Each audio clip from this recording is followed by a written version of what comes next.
Asian কাপের official প্রস্তুতির শুরুর দিনটা ভালো কাটলো না বাংলাদেশ নারী ফুটবল দলের। ফিফা ফ্রেন্ডলি ম্যাচে থাইল্যান্ডের কাছে ৩-০ গোলে হেরেছে আফিদা খন্দকারের দল।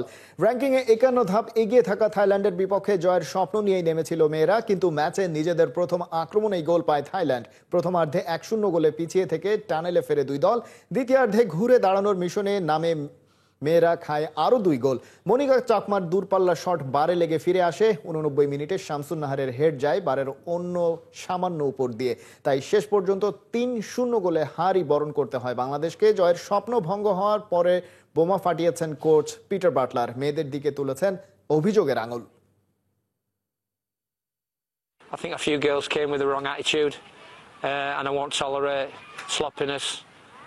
If people want to play for me, they want to play for represent the country. They can't come with an attitude which is not befitting of national team football. And whether we lose or whether we win, the most important thing is it's a learning curve and it's about respect.